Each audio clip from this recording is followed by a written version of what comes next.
Well, the 3 cells that I didn't like very much that I brought home have all emerged in my incubator.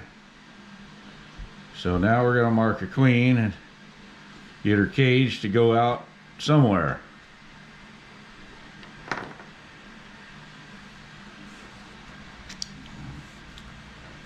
Takes me a little bit to get comfortable again with my arthritic fingers and squeezing them just hard enough to hold them without crushing them. And this year's color is white. So of course I had no idea that I was making queens, and so I have no marshmallows to put in the end of the cap. One of those crazy things you didn't remember to prepare for. That's usually what I use for my release candy, just a piece of little marshmallow. And all the ones from last year got hard, so I threw them out. But I'll put a piece of tape over it, over the end, so that I can put it into the colony and let them get used to her, and then I'll just go turn her loose.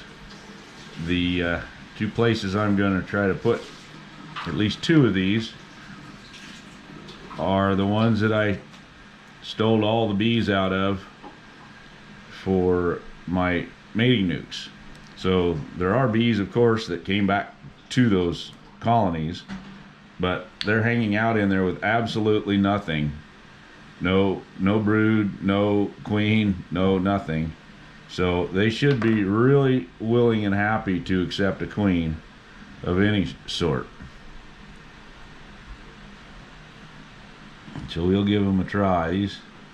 These aren't bad looking queens. They could be a little bigger, but they're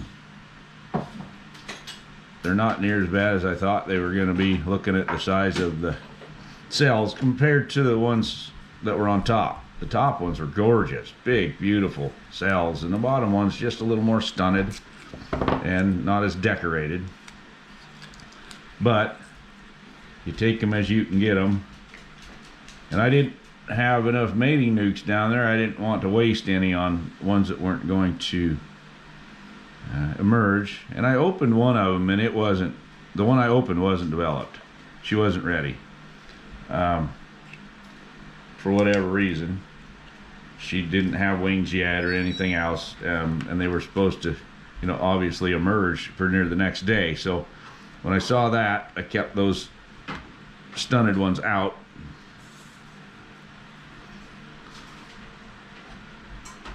So that I could just bring them home, and then obviously they had good queens in them. So I believe these got grafted out of that mean one from Dave too, but we'll see how they perform. If they even get mated. We're still a little cold up here, but we do have some drones, the ones that came up from California. And if this is out of Dave's, it won't be bad if she breeds with those drones. So we'll get them out there in the hole and see what happens.